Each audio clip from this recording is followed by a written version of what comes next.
So, back in 2022, I did a video covering an iceberg chart I'd made of The Future is Wild.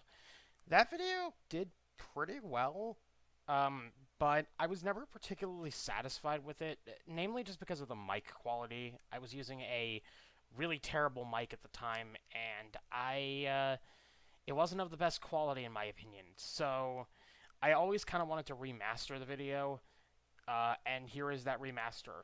New iceberg chart with a couple new entries compared to the original. So, without further ado, let's go.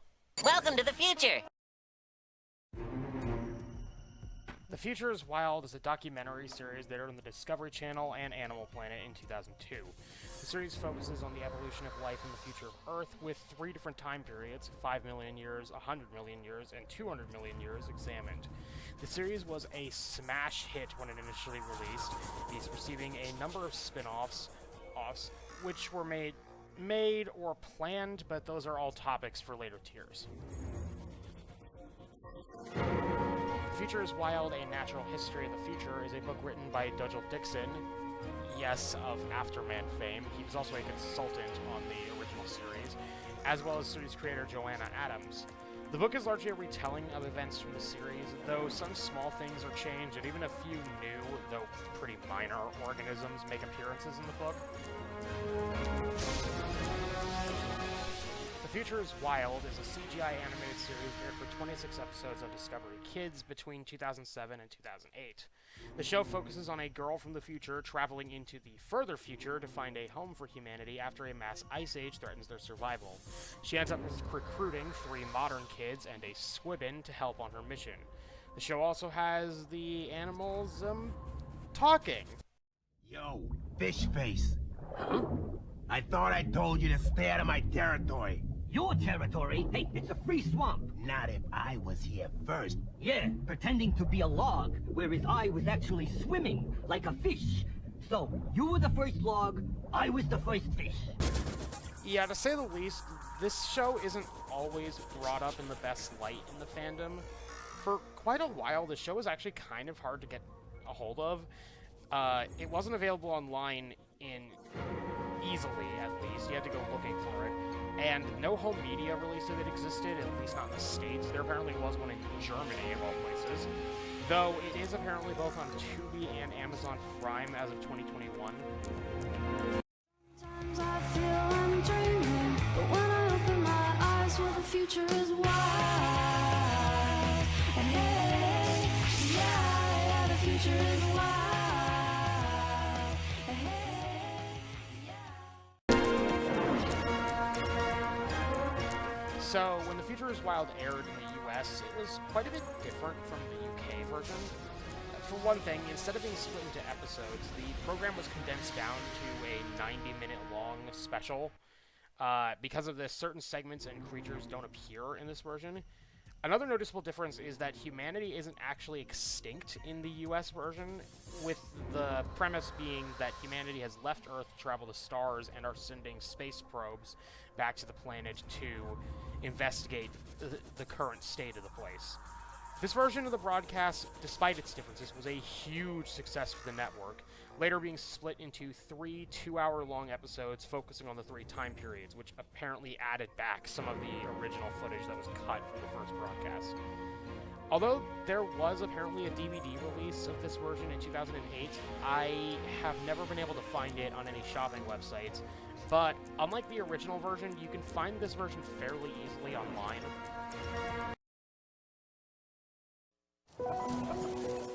Honey, why don't you go outside and get me an egg? Okay, Mommy.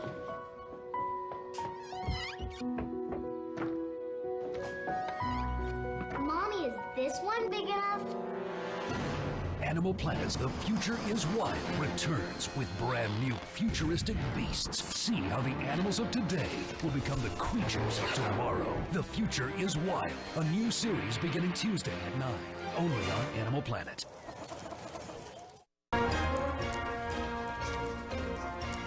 So, when The Future is Wild aired in a couple of countries, namely certain parts of the UK, Australia, and Germany, the show was aired in a different fashion than it was elsewhere.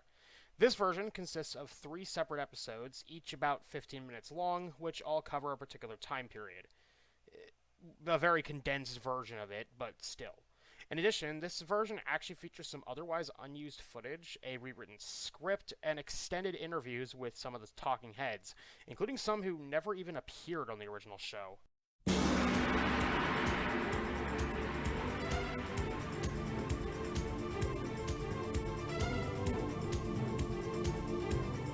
The Future is Wild 2, sometimes called The Future is Wilder, was a proposed follow-up to The Future is Wild.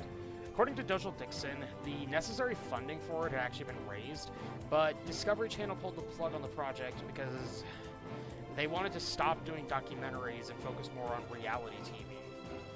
The only known concept for the series is dated to around 2009, and this is actually where a certain fella from the next entry is gonna pop up. First announced in 2016, The Future is Wild VR was a VR game being developed by series creators Dozel Dixon and Joanna Adams, as well as game developer Studio CG Artist. Intended for release on Vive, Oculus Rift, and open source VR.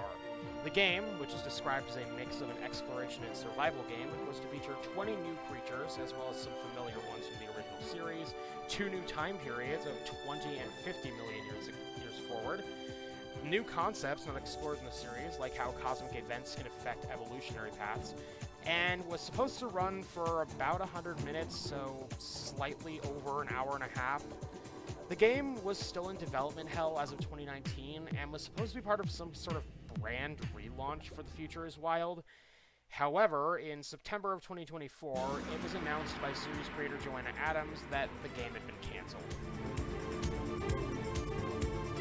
Future is Wild comic version, World Life After 200 Million Years of Evolution, is a manga series illustrated by Takaki Ogawa, who also did manga versions of Dozel Dixon's The New Dinosaurs. The Future is Wild is quite popular in Japan, so it makes sense for it to get a manga adaptation. The series ran for 8 issues between 2006 and 2007. While currently only available in Japan and Korea, the website says the series is going to get translated into other languages. But considering how long it takes for stuff for this franchise to come out, we'll see about that. The series is also notable for featuring a couple of organisms that didn't even appear in the original adaptation. The Future is Wild, The Living Book, is a book written once again by Dozel Dixon and Joanna Adams, released on iOS in 2014. It has very similar text to the original book, but has some modified elements and some VR elements. The Wild World of the Future is a book written by Claire Pye and released in 2003 as a tie-in to the show. It's sort of similar to the previous books, but it's aimed at a slightly younger audience. Did You Know is a Flash game that was hosted on the original version of the Future is Wild website back in the day, alongside a lot of other games like crossword puzzles, mazes, and coloring sheets. It's a simple trivia game that tests the knowledge of those playing. And the only reason I'm including it on here is I actually have like vivid memories of playing this game back in the day. It's actually now considered lost media, as the game doesn't work anymore because of Adobe Flash Player being shut down, and I guess no one decided to archive the game with one of those Flash archivers. In 2006, a set of figures based on The Future is Wild was released, only in Japan. The set consisted of the Mega Squid, Gannet Whale, Terabyte, Toraton, Carakiller, Ocean Flish, and a secret figure in the form of the Poggle.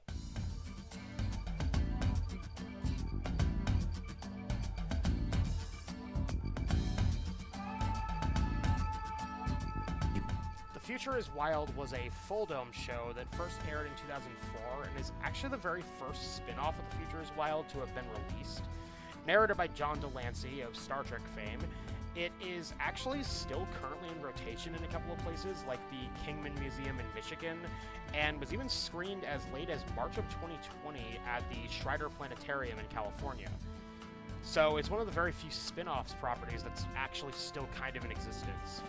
There was also an alternate version shot in 3D that was shown in Japan, but this version, entitled 3D Wonderful Planet, Extinction, Evolution, Earth Animal Encyclopedia, Futures, Wild, and Lost Animals, also included new clips of extinct animals alongside the future ones. Translating to The Animals of the Future, this was a dark ride at the French theme park Futuroscope, opening in 2008. This ride used augmented reality to recreate the animals of the series, as well as featuring models of the creatures in the pre-ride area. Some of which, in both instances, both like on the ride and in the pre-show area, have actually been redesigned compared to the counterparts featured elsewhere. The ride temporarily closed in 2009 for renovations, but it sadly fully shut down in 2012. There were also a couple of apps associated with the ride that could be downloaded from the website, one of which used printable AR cards to generate models of the creatures, and another which created a filter of a squibbin sitting on the user's head. Sadly, these are both considered lost media as they were never properly archived. There were also two pieces of merchandise created for the ride, a tourist jeton and a Poggle plush, which I kind of want. Translating to Devil's Canyon Dinosaur Park. This is a model park in Germany which features large concrete dinosaur models, of which I really wish we had more of these in America. In 2016, they added a section of 16 models of various different Futures wild creatures.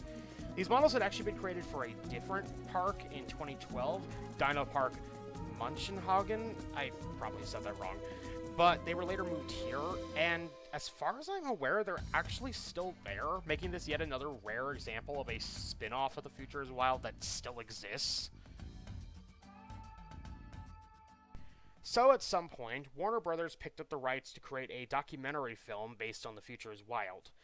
However, by 2009, it had been canceled. Why? Avatar. Yes, James Cameron's Avatar caused the producers to feel that the bar for such a movie had been raised too high, canceling it. It's a shame. I would have at least liked to see this.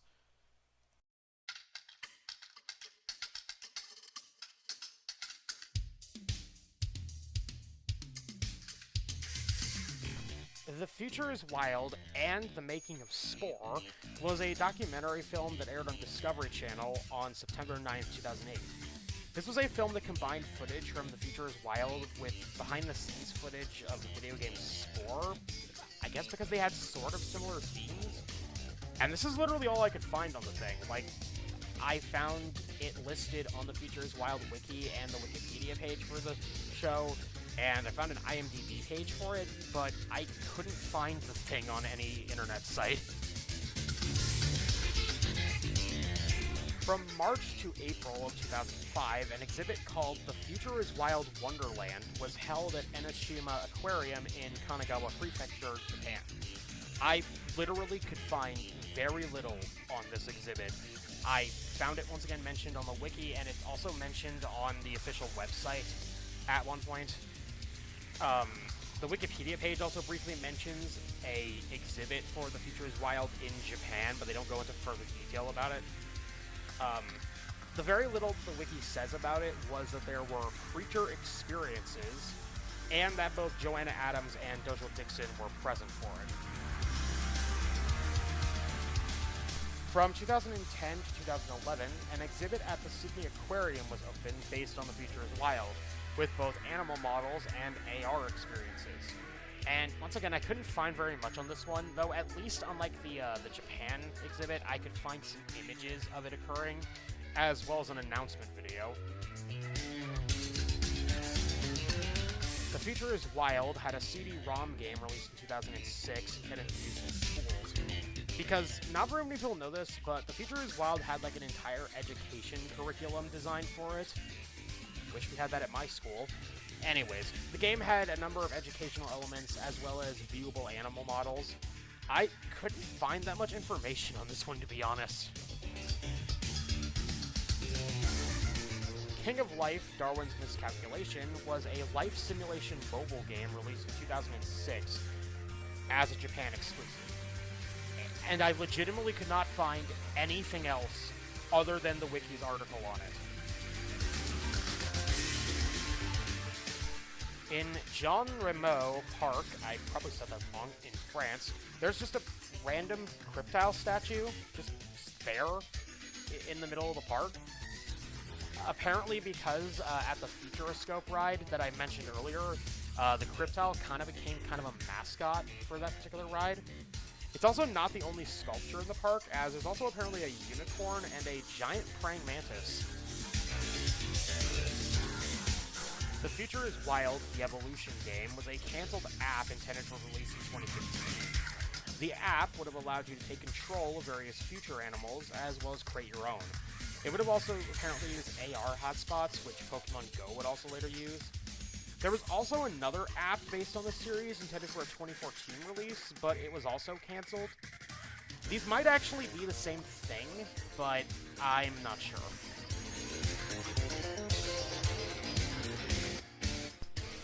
In 2016, Vanguard Films, the people behind such classics as Happily Never After, Valiant, and Space Chimps, announced that they had plans for a 26-episode sci-fi action series based on The Future is Wild. And like many things related to the series, we've heard nothing about it since. It should be noted that Vanguard was actually in talks to co-produce the previously mentioned canceled movie adaptation, so that's probably why they were given the rights to do this again. But once again, it appears that there's been nothing done with this since. Torch is the nickname given to a strange creature seen in multiple pieces of media on the website for The Future is Wild, but of which we don't know that much about it. The creature, a weird-looking bipedal organism shown holding a torch, that's the name, in a strange sort of trunk on its head, was first brought to the attention of the fanbase by a Japanese blogger named Hiropon, who said the image originated from the website of German broadcaster ZDF on a page about the show's canceled second season that I mentioned earlier. The image would later reappear on the show's official website on the page announcing the show, the second cartoon series that I just mentioned. When that page in particular ended up being removed, the image was moved to the bottom of the news page, but in 2021, the image was totally removed from the website when it was renovated. Beginning in October of 2024, Joanna Adams began re-uploading episodes of The Future is Wild on YouTube in HD. So far only covering the 5 million year segments, but there seems to be plans to upload everything. This wouldn't really be worth an entry in and of itself, but in the comments sections of a couple of them, Adams has announced plans for several new Future is Wild based projects, including a new book intended for release later this year, and a potential second series. Adams, interestingly enough, states the reason the franchise went dead for a while was because of the COVID pandemic and the war in Ukraine, which I guess those would kind of slow production on things, but it's still a little odd to blame it on that. One of the said projects that Adams announced in the comments, like I just mentioned, this is an upcoming attraction intended to open in Glenorchy, New Zealand, in the summer of 2025, at the earliest. I've also seen dates saying it's supposed to be coming in like early 2026, but yeah. The attraction will consist of a virtual reality augmented tour featuring animals from New Zealand's past and present. Honestly, what this has to do with The Future is Wild, aside from the fact that Joanna Adams and Dojo Dixon are both involved, is beyond me, as none of the announcements seems to have anything to do with it. Like, the stuff on the website is all about, like, present and past animals that lived in New Zealand. Also, the website is full of AI-generated images, so... Look, maybe I'm looking too deep into this, but this feels kind of scammy to me.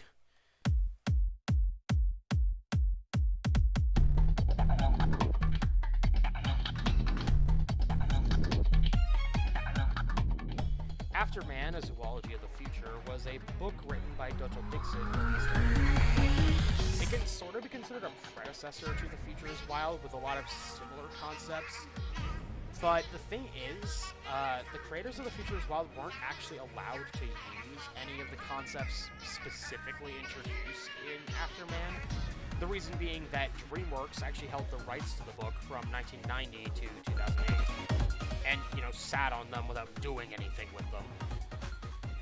In fact, at one point during development, the gannet whale was going to be a giant penguin, but they had to change this as it was a bit too similar to a creature from Afterman.